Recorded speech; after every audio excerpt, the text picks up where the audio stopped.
Assalamualaikum warahmatullahi wabarakatuh. Di sini saya Denis Setiawan bersama dengan Syarif Hidayat dari kelompok 9 akan mempresentasikan mata kuliah Ilmu Budaya Dasar yang bertema manusia dan kegelisahan. Di sini ada 3 pembahasan. Yang pertama, pengertian kegelisahan. Yang kedua, sebab-sebab orang gelisah. Dan yang ketiga, usaha-usaha mengatasi kegelisahan. Ilmu budaya dasar. Ilmu budaya dasar adalah pengetahuan yang diharapkan dapat memberikan pengetahuan dasar dan pengertian umum tentang konsep-konsep yang dikembangkan untuk mengkaji masalah-masalah manusia dan kebudayaan. Untuk pengertian kegelisahan. Kegelisahan berasal dari kata gelisah yang berarti hati yang tidak tentram, selalu merasa khawatir, tidak tenang, tidak sabar, cemas. Sehingga kegelisahan merupakan hal yang menggambarkan seseorang tidak tentram hati maupun perbuatannya, merasa khawatir, tidak tenang dalam tingkah lakunya, tidak sabar ataupun dalam kecemasan. Manusia yang gelisah selalu dihantui rasa khawatir dan takut. Kegelisahan dibagi menjadi 2, yaitu kegelisahan negatif dan positif yang diartikan sebagai berikut. 1. Kegelisahan negatif. Kegelisahan yang berlebih-lebihan atau yang melewati batas, yaitu kegelisahan yang berhenti pada titik merasakan kelemahan, di mana orang yang mengalaminya sama sekali tidak bisa melakukan perbuatan positif untuk mencapai tujuan yang diinginkan, yaitu kegelisahan dalam menanti-nanti, selalu yang tidak jelas atau tidak ada. Wah, kakean penantian nih. 2. Kegelisahan positif. Dasar kehidupan atau sebagai kesadaran yang dapat menjadi semangat dalam memecahkan banyak permasalahan atau sebagai tanda peringatan kehati-hatian terhadap bahaya atau hal yang datang secara tiba-tiba dan tak terduga. Ia juga merupakan kekuatan dalam menghadapi kondisi-kondisi baru dan dapat membantu dalam beradaptasi. Singkatnya, ia merupakan faktor penting yang dibutuhkan manusia. Sekian dari saya, Denis Setiawan, yang akan dilanjutkan oleh Syarif Hidayat. Oke, baiklah, selanjutnya yaitu sebab-sebab orang gelisah. Gelisah terkadang membuat seseorang tidak nyaman. Ada beberapa faktor yang dapat menyebabkan orang-orang menjadi gelisah. Di antaranya, 1. Yaitu panik. Panik adalah sebuah perasaan dari ketakutan dan kecemasan. Panik merupakan ketakutan dan kecemasan yang terjadi secara mendadak dari sebuah peristiwa yang terjadi. Rasa panik dapat menyebabkan seseorang menjadi gelisah. Contoh, mendapat kabar buruk yang belum pasti kebenarannya. Yang kedua, kesulitan ekonomi. Kesulitan ekonomi merupakan kesulitan yang dialami ketika seseorang merasakan kondisi sulit dalam kehidupan ekonomi, seperti halnya tidak mempunyai uang atau kelangkaan dalam suatu barang pemuas kebutuhan. Dengan adanya kesulitan ekonomi, ada beberapa orang yang merasa terdesak dan gelisah untuk berpikir bagaimana cara untuk menyelesaikan kesulitan ekonomi tersebut. Oke, next. 3. Persiapan yang tidak matang.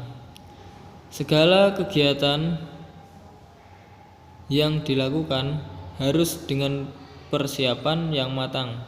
Apabila kita akan melakukan sesuatu tetapi belum ada persiapan yang matang, maka dapat terjadi kegelisahan. Contohnya seperti dalam menghadapi ujian, tetapi belum ada persiapan yang matang dalam menjalankan ujian tersebut, maka kemungkinan perasaan gelisah akan timbul. Keempat, keterasingan. Keterasingan berasal dari kata terasing. Kata ini berasal dari kata dasar asing. Kata asing berarti sendiri, tidak dikenal orang.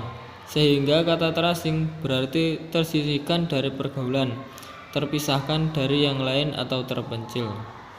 Sebentar atau lama orang pernah mengalami hidup dalam keterasingan.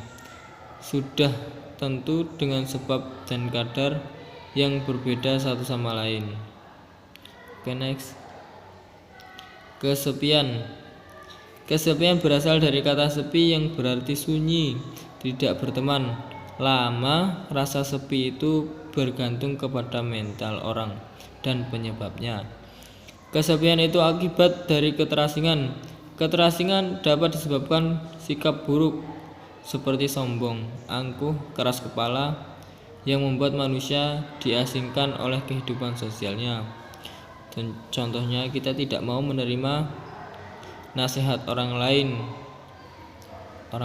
guru atau teman, itu yang membuat kita keras kepala dan dapat menyebabkan kesepian. Yang keenam, ketidakpastian. Ketidakpastian berasal dari kata tidak pasti, artinya tidak menentu, tidak dapat ditentukan, tanpa arah yang jelas atau tanpa usul-usul yang jelas. Contoh, naik tidaknya jabatan di suatu pekerjaan. Oke, next. Usaha-usaha mengatasi kegelisahan. Ada beberapa usaha-usaha yang perlu kita ketahui untuk mengatasi kegelisahan. Di antaranya, 1. Bersikap tenang. Tenang merupakan sikap mengontrol perasaan menjadi rileks pada saat seseorang merasakan gelisah. Sikap tenang dapat membantu menghilangkan atau mengurangi kegelisahan. Introspeksi. Yang kedua, introspeksi diri. Introspeksi diri sangat diperlukan untuk membantu menghilangkan perasaan gelisah. Dengan adanya introspeksi diri, seseorang akan mulai berpikir apa penyebab kegelisahannya dan bagaimana cara menyelesaikan permasalahannya tanpa harus merasa gelisah. Yang ketiga, bercerita kepada seseorang. Dengan bercerita kepada seseorang permasalahan yang sedang dialami, dapat mendapatkan pendapat ataupun saran. Jadi kemungkinan kegelisahan tidak akan bertambah dengan adanya mendapat atau saran yang diterima. Jadi kalau kita bercerita kepada orang lain atau kepada teman, guru atau siapalah ya, dan pasti akan ada saran yang muncul dari beliau-beliau untuk diri kita menjadi lebih baik. Dan otomatis kita secara otomatis akan introspeksi diri. Oh, ternyata aku salah seperti ini, bersikap seperti ini. Oh, ternyata permasalahan ini harus diselesaikan seperti ini. Jadi introspeksi diri. Next. Oke, thank you. Oke, terima kasih. Kami dari kelompok 9, saya Syarif Hidayat dan Denny mengakhiri. Terima kasih. Wassalamualaikum warahmatullahi wabarakatuh.